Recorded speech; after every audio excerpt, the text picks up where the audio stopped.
tenemos entendido que ya la Fiscalía peruana ha dispuesto el viaje y de hecho se han realizado ya viajes de fiscales peruanos a Brasil para comenzar a hacer el trabajo, digamos, las primeras coordinaciones para lograr el testimonio de Barata. ¿Es así? ¿En qué grado y en qué nivel de coordinación se están dando estas relaciones? Si tienes alguna información. No, yo supongo por las cosas que estaban definidas hace algunos días, de que se va a seguir con el cronograma que estaba previamente establecido, de que se va a buscar en principio de que la declaración sea a final del mes de febrero, cuando hayan terminado los carnavales, Claro.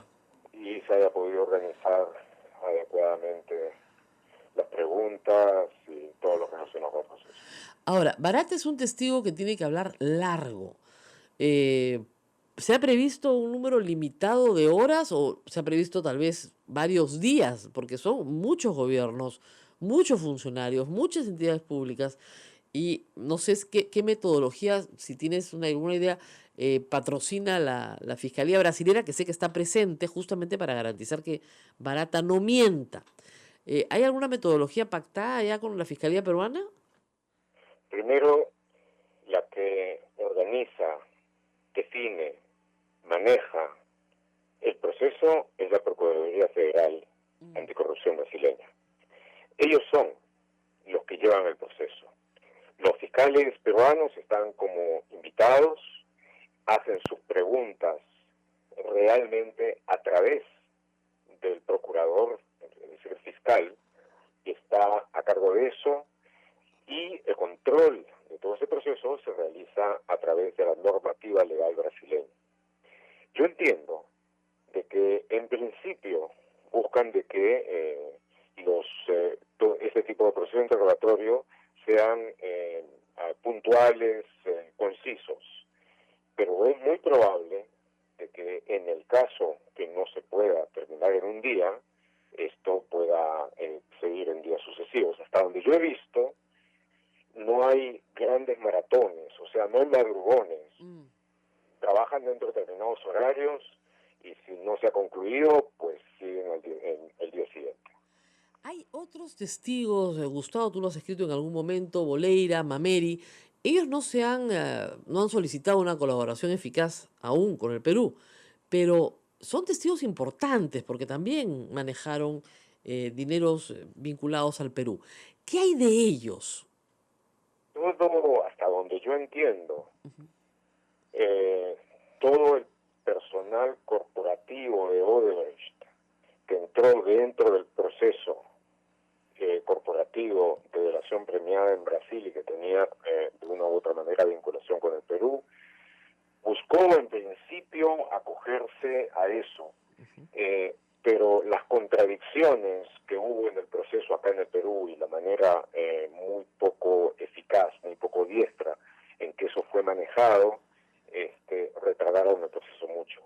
Entiendo que hace muy poco, recién se ha firmado ya la primera colaboración eficaz aquí en el Perú. De tal manera que ese es un proceso atrasadísimo. Sí, claro. Atrasadísimo. Y por esa misma razón, y por las contradicciones, y las idas y vueltas que hay, es que resulta mucho mejor poder avanzar en forma sustantiva, como ha sucedido hasta este momento, en las actuaciones judiciales que se dan en Brasil. Claro. La idea es, bueno, sacarle el jugo a Barata, ciertamente, y luego continuar con los otros. Pero el primer colaborador eficaz, creo que ya logró su colaboración eficaz, es Maiman. No sé si tú tienes la misma información. Yo entiendo de que Maiman ha avanzado muchísimo. No sé si todavía se ha firmado la Ya. colaboración, pero para todo propósito práctico, esta ya se ha realizado. Claro, ya. Desde el punto de vista de la colaboración de Odebrecht, entiendo de que la primera que ha avanzado, puedo estar equivocado, pero entiendo que la primera que ha concluido eficazmente es una que tiene que ver con Ancash. Claro. Ahora, ese caso es interesante, pero es un caso íntegramente trabajado por la Fiscalía en Ancash, ¿no es cierto? Sola, o sea, con su propio trabajo, sin trabajar con la Fiscalía en Lima, ha sido coordinado directamente por Fiscalía y se refiere a una carretera construida por Álvarez con Odebrecht, donde efectivamente la coima era pues fabulosa. ¿No han surgido fiscalías en el Perú que hagan ese trabajo autónomo en otras regiones? Y eso llama la atención también, ¿no? Solamente Sí, la de Ancash es pero hay raro. fiscales que han hecho un trabajo interesante allá, los fiscales Zapaz y Chirri. Eh, Esa es la otra cosa extraña, que un solo caso a veces está dividido en dos y hasta tres fiscales, pero el hecho concreto es que en este caso ambos trabajaron bien organizadamente y se pudo llegar a avanzar. El problema que hay ahí, hasta donde yo entiendo, es por la oposición a esos acuerdos del procurador. O sea, el procurador acá en el Perú, el que se encarga de ver los intereses del Estado en cuanto a reparación civil fundamentalmente, que hasta donde he podido saber exige una suerte de compensación exorbitante sí. que no guarda relación alguna con lo que acordaron los fiscales. Es más o menos 18 o 20 veces lo que han acordado ellos. Ujú. Y además entiendo de que no permite de que lo haga Odebrecht, sino que quiere que sea una cuestión personal del colaborador eficaz que participó en eso. Claro. Eso, por supuesto, como varias otras acciones del Ministerio de Justicia, hacen extraordinariamente difícil llevar adelante un proceso de colaboración eficaz que necesariamente se basa en el equivalente nacional de la delación premiada. Ujú. Sin delación premiada no hay progreso, así de sencillo. Así de sencillo. Y hasta donde puedo ver, como ya lo he escrito, la acción, la actitud del Ministerio de Justicia en este caso es atacar en forma concentrada aquellas compañías y personas que han confesado, bueno, eso también lo dice el decreto de urgencia Ujú. 003, que han confesado, no a quienes se está investigando y que resisten a confesar, sino a quienes ya han hablado. De tal manera de que eso es uno de los factores que ha retrasado en forma más importante, más sustantiva, el avance de las investigaciones acá en el Ahora, Perú. hay que decir una cosa, Gustavo, el procurador puede proponer una reparación civil, pero es finalmente el juez el que decide la colaboración eficaz, así que puede zurrarse en lo que el procurador pida. El obstruccionismo del Ministerio Claro, de pero Justicia. hay problemas de que inmediatamente hay apelaciones, Claro, no, otra no, y serie. acá además se pone en entredicho la moralidad del juez, que no, se la llevan fácil, etcétera. Pero el tema acá, hay que decirlo, es que el Ministerio de Justicia acá es un interesado, es un abogado de parte de los intereses del Estado, pero no es el que decide y no puede estar trabando los procesos de esta manera. Estamos muy atrasados. Yo recuerdo cuando conversamos en Pero los enero del año hace, pasado ¿no? que tú me decías, Lo eh, hace. Y en 6 meses se resuelve todo. entiendo de que la cosa, si no caminaba del todo bien con Pérez Tello, ahora está muchísimo peor con Enrique Indulto Mendoza. Bueno, imagínate, con un ministro que promueve el indulto de Fujimori, no puede estar mejor, ¿no? Es imposible que esté mejor. Va a estar peor de todas maneras, ¿no? Un ministro que dice que los indultos no pueden ser nulos, no conoce ni la jurisprudencia peruana, pero en fin, ese es paréntesis. A futuro, o sea, una vez que se avance con Barata, eh, muchos temen, por supuesto, esta declaración. Eh, Por supuesto, no muchos, todos. no todos. Todos los que están implicados temen eso. Y, y hay muchísimo suspenso por razones justificadas. Claro, Muchísimo suspenso por razones justificadas. Barata tiene un conocimiento propio que, aunque es compartido en medida importante, tiene una serie de puntos de intersección con el conocimiento específico de cutras, de coimas, que tienen otros funcionarios y exfuncionarios de Odebrecht. Él lo reúne, lo concentra, lo articula y tiene la memoria de haberlo administrado durante años decisivos. así es. Barata está en una situación difícil en lo personal, en lo procesal, de manera de que él tiene que tomar una serie de decisiones que son fundamentales, que son realmente fundamentales en muchos sentidos. Si es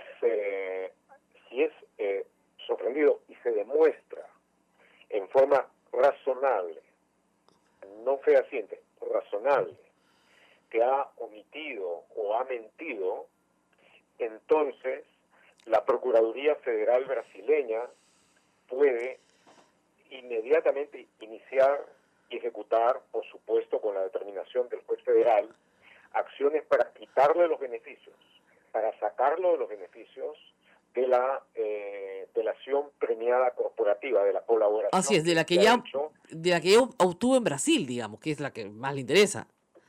Que es la que le interesa, es el 95% de lo que le interesa. Así es. Y puede ir a la cárcel.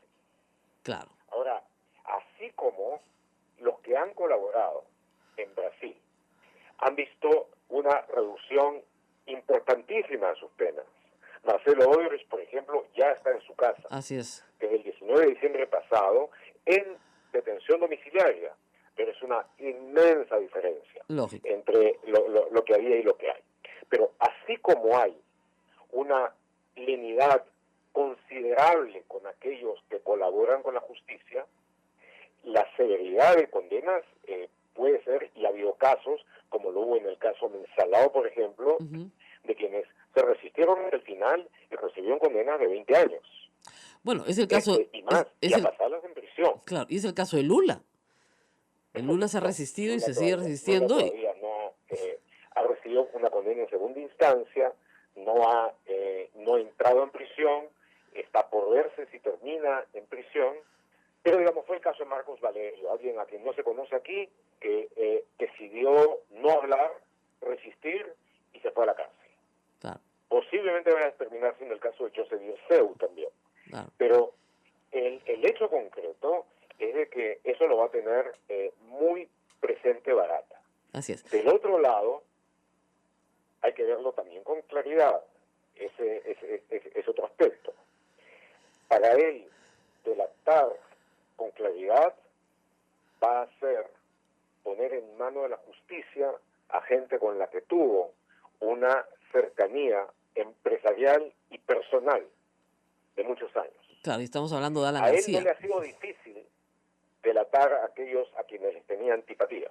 Claro. O sea, evidentemente... Tiene simpatía personal muy fuerte, eso va a hacerle mucho más difícil por muchas razones. Claro. Ahora, hay otras que no que no vale la pena comentar aquí, ahora, pero Gustavo, cuando él habló la primera vez, digamos, como un adelanto de lo que sabía, en diciembre, ¿no es cierto?, del año 2016 ya, él evidentemente echó y rápidamente se detuvo, ¿no es cierto?, a los que le caían antipáticos, ¿no? A la banda del MTC, en la época de García, y a Toledo, por supuesto, que le caía pésimo y le parecía una especie de orate que le pedía 20 millones de dólares, ¿no es cierto?, a la mala. Pero no echó a nadie más. Lo que dijo, y habló de donaciones de campaña, sabiendo que esas no van a tener finalmente una sanción grave. Pero no habló de coimas específicamente, salvo en estos dos casos. Y obviamente obvió todo el periodo de García y todo el periodo de Humala. ¿Tú crees que esta vez sí hable de esos dos periodos? Perdóname, en el periodo de García echó a la chauchilla. Por eso, la bandita. Ya, pero ¿tú crees que esta vez sí diga? No, pues, o sea, la bandita no podía hacer testa en Andorra y no tocar la plata, pues, porque no tiene ningún sentido. No va a ser, primero que no creo que esté ahí toda la plata, ni mucho menos. No, ni remotamente. Ni mucho menos. Pero mira, vamos a ponerlo con claridad, eso va a ser un problema muy difícil para la verdad, por muchas razones. Y yo no creo que él esté pasando por ningún momento bueno en su vida ahora. Él tiene que sopesar con mucho cuidado lo que va a confesar y lo que va a omitir. Él sabe que si omite y es descubierto, y hay posibilidades altísimas de que sea descubierto, va a la cárcel y se acabó. Gustavo, ¿tú has tenido oportunidad de entrar en contacto con Barata o con sus abogados por una entrevista? No puedo comentar eso. Todavía no. Pues, es algo que está en desarrollo. Estamos en desarrollo. Muy bien. Gustavo, bueno, ojalá que esos desarrollos pronto se conozcan en beneficio del público, pero sí, efectivamente, la información que nos estás dando entonces tiene más relevancia. Te agradezco mucho que hayas estado esta mañana con nosotros, quitándote tiempo como siempre y esperando, bueno, una nueva investigación de IDL Reporteros muy pronto. Muchas gracias. Un placer, como siempre, Rosa María. Hasta pronto. Bueno, nos toca pausa, amigos. Estas son noticias. La última respuesta de Gustavo. Ha dicho que no puede comentar si ha tenido entrevista con los abogados de Barata o con Barata mismo, pero su mensaje ha sido muy claro. Si Barata no habla y no dice la verdad, va preso. Entonces tiene que sopesar mucho lo que va a hacer. ¿Esto cuándo va a ser, amigos? El 28 de febrero es el calendario que hay para iniciar la delación. Estamos a un mes, un poquito más de un mes, casi nada. Obviamente la Fiscalía tiene una batería de preguntas preparada año por año, caso por caso. Son muchos los casos, y muchos los años, ¿no? Barata tiene, como ha dicho Gustavo, concentrada la información. Es una especie de biblioteca de la corrupción. Entonces, es un testigo importantísimo para el caso peruano. Nos vamos a la pausa y volvemos.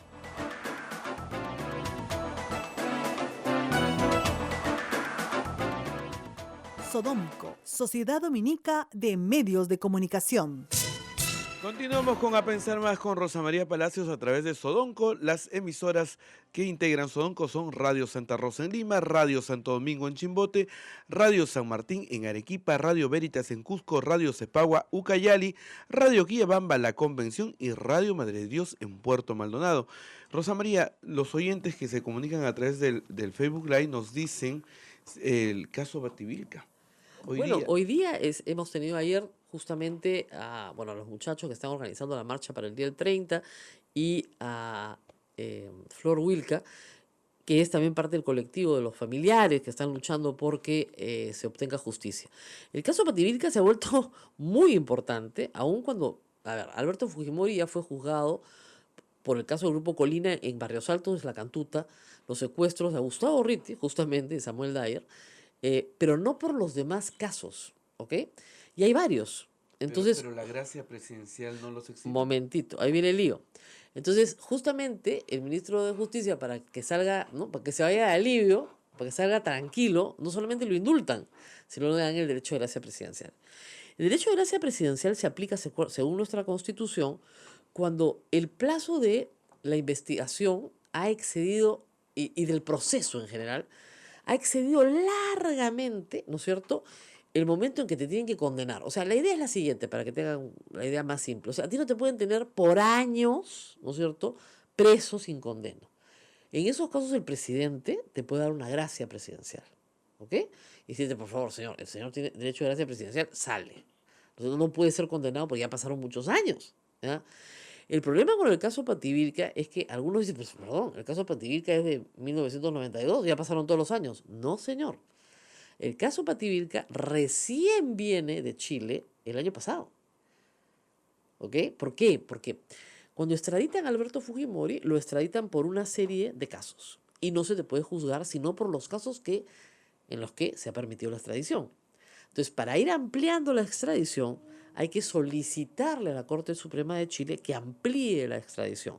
¿Quién lo solicita? El Poder Judicial, a través del Consejo de Ministros. Es decir, hay todo un trámite en que intervienen dos poderes del Estado. Y ese trámite finalmente resulta en una resolución de la Corte Suprema de Chile. Esta resolución, en el caso de Pativilca, igual pasó con los diarios Chicha, recién llega al Perú el año pasado. Entonces, la audiencia hoy es para ver si el plazo, ¿no es cierto?, que se va a aplicar es aquel que dice, no señor, esto no ha excedido ningún plazo, está dentro del plazo, no aplica el derecho de gracia.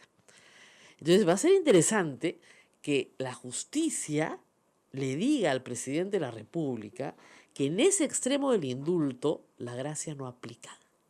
Eso lo quiero ver. Porque no lo hemos visto nunca, que yo recuerde no hay precedentes. Le va a decir, señor, en este punto la gracia no aplica. Entonces ahí tienen una limitación, porque no tengo a la mano el artículo de la Constitución, si no se lo leería, hay un plazo de tiempo. Y ese plazo, de acuerdo a varios procesalistas penales, no se ha cumplido. Sin embargo, hay una discusión académica que dicen que sí se ha cumplido. ¿Ok? Lo que tiene que decidir la justicia es si se ha cumplido o no se ha cumplido. Si se ha cumplido, bueno, el presidente tiene derecho a aplicar la gracia. Si no se ha cumplido, que es lo que creo yo, no hay gracia, pues.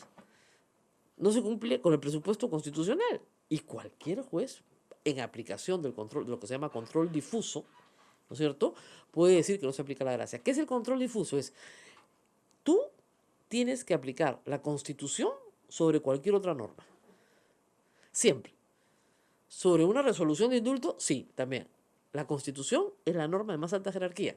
Entonces, todo juez está obligado a aplicar siempre la Constitución y los tratados, digamos, con rango constitucional, encima de cualquier otra norma. Entonces, si la Constitución dice que el plazo es X y el presidente dice que el plazo es Y, no señor, el plazo es X.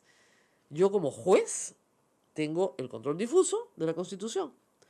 ¿Qué es el control concentrado? El que aplica el Tribunal Constitucional como órgano de control de la constitucionalidad. Está concentrado en un solo órgano. El control difuso es que todos los jueces del Perú, ahí donde se encuentren, ahí donde me está aquí escuchando, si tienen que elegir entre cualquier norma y la Constitución, siempre tienen que aplicar la Constitución. Entonces, por control difuso, el juez puede decir perfectamente, señor, aquí el plazo señalado en la Constitución no se ha cumplido, por lo tanto la gracia no aplica y el señor tiene que ser procesado por el caso Patirilca. Es más, ordeno prisión preventiva. Si se la solicita el fiscal, por cierto, ¿no? Eso se la tiene que solicitar el fiscal. Y listo, se va para adentro. Por eso este caso es importantísimo. Si hubiera estado preso, hubiera sido un caso más, ¿no es cierto?, que se agregaba a las condenas que ya tenía. Pero no estando preso, ya, perdonado, porque el indulto no es como ha dicho el ministro de Justicia, que realmente da vergüenza. No sé cómo ha podido ser presidente del Poder Judicial. ¿Ya? El indulto no es una suspensión de la pena, porque algo que se suspende se puede reanudar. Es un perdón. No es el olvido de la pena. No es el olvido de la condena tampoco. Es un perdón. Te perdono, saldo más. No es que te suspendo la pena y mañana regresas. No, es un perdón. Ahora, ¿ese perdón puede ser nulo? Sí. ¿Hay antecedentes en el Perú? Sí. El caso Cruciat, que llegó al Tribunal Constitucional. Y el Tribunal Constitucional dijo claramente que las resoluciones de indulto tienen que ser debidamente motivadas. Y la resolución de indulto, en la motivación de la resolución de indulto de Alberto Fujimori, no se motiva debidamente el asunto central. ¿Este señor está gravemente enfermo o no? No se motiva porque los médicos no pueden inventarse enfermedades pues que no existen. Entonces, una arritmia cardíaca o un problema cardíaco de la naturaleza que él tiene, les aseguro que lo tienen cientos de peruanos de su misma edad y en mucho peores condiciones. ¿Se acuerdan? Vino acá César Villanueva y que su médico le dijo, mira, tú estás peor que Alberto Fujimori, para que te quede claro tu estado. Y estás andando por la calle, estás tranquilo. Para que te quede claro además del estado de Alberto Fujimori. No tiene una válvula aórtica, no tiene un stent, no tiene un bypass, no tiene nada. Se descompensa. Tiene una fibra... Ay, la palabra es complicada. ¿Fibromialgia? No, claro, ¿ya? Eso es lo que tiene. Tiene un problema auricular en ese lado del corazón. ¿Ya? Entonces hay que, ¿cómo se llama? Controlarlo cuando tiene crisis. Entonces, oye, por Dios. Además, desde que salió de la cárcel no ha tenido una sola crisis, ustedes han notado. Desde el 24 de diciembre. Mano santa, el señor presidente. Ha entrado a la clínica porque le hagan un control 2 días. Igualito que García. García indultaba y curaba. Entonces hay que llevarlo a los cárceles a que reparta bendiciones y de repente cura. Si te toca, te cura. ¿Ya? Mano santa. ¿Ya? Entonces, sí, pues es ridículo. No pueden tomar el pelo de esa manera. El hecho que haya sacado DNI nuevo, el hecho que hoy día pueda ser incluido en el caso Pativilca. La próxima semana, el próximo viernes 2, la Corte Internacional está revisando el caso. Uh-huh. ¿Podríamos tener alguna sorpresa en el transcurso Sí, de la claro, por semana? supuesto, se toma un avión y se larga. Eso yo lo he dicho desde el primer día. A ver, si yo tengo que esperar, ¿no es cierto?, una solución final a mi situación jurídica, ¿dónde la espero? ¿En un país donde me pueden volver a meter a la cárcel o en un país de donde no me pueden extraditar? Ay, qué difícil pregunta. Tic-tac, tic-tac. Ay, ¿dónde espero? ¿Dónde espero? ¿Dónde va a esperar, pues? Se va a esperar.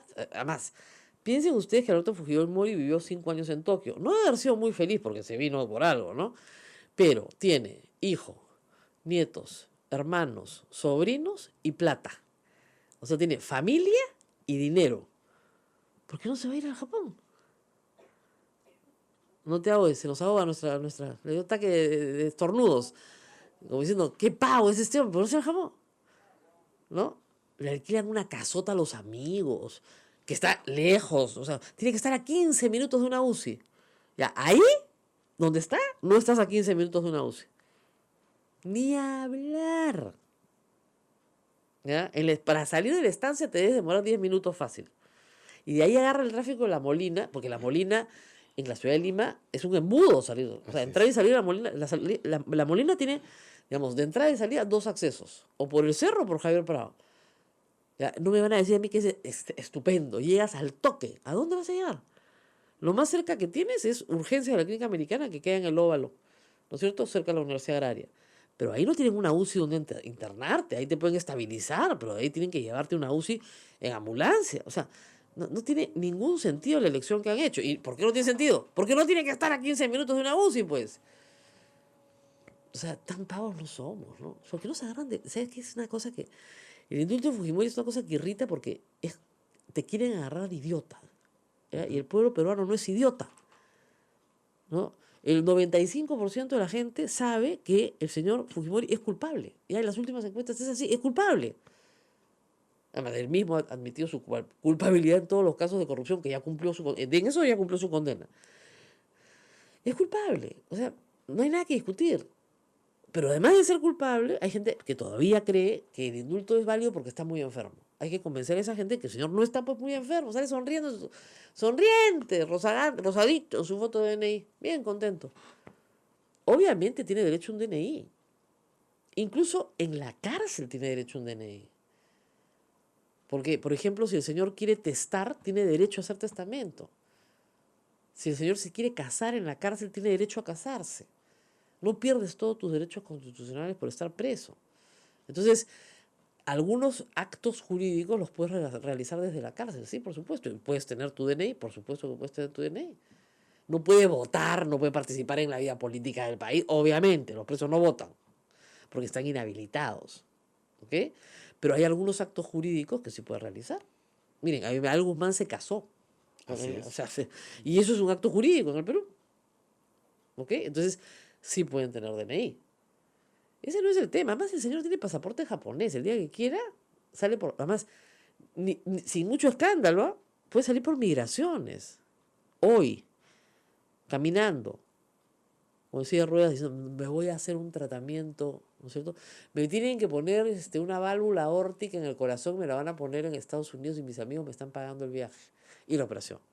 Entonces llega, pisa así, qué sé yo, Los Ángeles y ¡shoo! Cruza el Pacífico para el otro lado. Y en 13 horas está en Tokio. Sin mucho roche, no hay que contratarle jet privado como la otra vez. Sin mucho roche, ¿no? Entonces, cualquier cosa puede suceder, sobre todo en fines de semana. Sobre todo el En fin de fines de semana. Bueno, nos tenemos que despedir, tenemos la Sí, misa del hoy día Señor de la tenemos la Justicia. misa del Señor de la Justicia. Y de ahí la cofradía nos mira mal cuando no les damos el pase rápido y son una cofradía muy organizada, como ustedes saben. Bueno, muchas gracias a todos los venezolanos, estaba diciéndolos antes de entrar con Gustavo Gorriti, muchas gracias a todos los venezolanos por las cosas tan lindas que me han escrito. Eh, Estoy segura de que van a salir adelante, porque es gente muy emprendedora, muy valiente, muy luchadora. Y ahorita, miren, al margen de la política, de lo que se trata es de sobrevivir. Estamos Así hablando es. de personas, hay gente que me ha escrito cosas como, mire, acá enfermarse es una sentencia de muerte. Así de frente. Terrible, Un ¿no? policía me escribió y me dijo, señora, yo tengo 2 hijas, tengo una maestría, mi esposa también es profesional en la educación con maestría y ganamos $2 al mes. $2 Dos al mes. dólares al mes, eso es lo que ganamos al mes. Y nuestro problema es que no nos alcanza para salir. O sea, tienen que ahorrar para llegar a la frontera de Colombia, cruzar hacia Ecuador y después a Perú. Es un viaje que me dice para nosotros representa el equivalente a 700 soles para salir uno, ¿no? Y ir mandando plata para ir sacando a los demás. ¿De dónde? O sea, no hay forma. Con lo que tenemos, y con esos $2 podemos comprar algunas cosas, aunque parezca increíble, ¿no? Controladas por el Estado, pero son escasas. No alcanza para nada. Y bueno, no les digo los relatos de los médicos que trabajan en la salud pública en Venezuela, que se les mueren los niños por inanición. Un médico me escribía que tiene un niño muerto al mes por desnutrición. Por lo menos uno al mes que le llega. Por desnutrición. O sea, estamos hablando de un problema humanitario. Y acá no falta el que dice, no, pero nos quitan los trabajos a los peruanos. No te quitan nada. Hay 250.000 peruanos en Chile, por el amor de Dios. ¿Ya? Han llegado 100.000 venezolanos al Perú en busca de ayuda. No todos como trabajadores, muchos todavía como turistas, pero están regularizando su situación y hay que darles una mano. El Papa ha dedicado, antes de venir a la gira Chile-Perú, el domingo antes, que era el Día Mundial de la Migración, dedicó un día a hablar de este tema y a defender a los migrantes. Yo le defiendo mucho a los migrantes porque el Perú es un pueblo migrante, del campo a la ciudad y de la ciudad al extranjero. A ver, levante la mano el que tiene un pariente fuera del Perú, acá, este grupito. 1, 2, 3. ¿Tú también tienes un pariente? Ya, de los 4 que están acá, que no son pues tampoco ricos, 5, 6, ya. Estos no son millonarios, o sea, no crean, no. Todos, los 6 que están acá alrededor mío, todos tienen un pariente fuera del Perú. Y más de uno, así es, lógico, ya tienen familia y todo. Y ellos esperan, y yo también, que a sus parientes los traten bien, ¿no es cierto? Para que sigan mandando platitas, ¿no es cierto? Lógico. Ya, igual pasa pues con los venezolanos. Entonces, si nosotros queremos que nos traten bien afuera, necesitamos tratar bien a la gente que viene al Perú. Eso es una caridad cristiana mínima y además, cuando tenemos un pueblo que tiene mucha migración, es un pueblo más culto. No tendríamos estas tonterías con las tablas de Sarwa si fuéramos un pueblo más culto, caracho. Bueno, nos despedimos. Hasta el lunes. Hasta el lunes. Movistar, Espero no que te olvides de mí. Nos vamos a aclarar.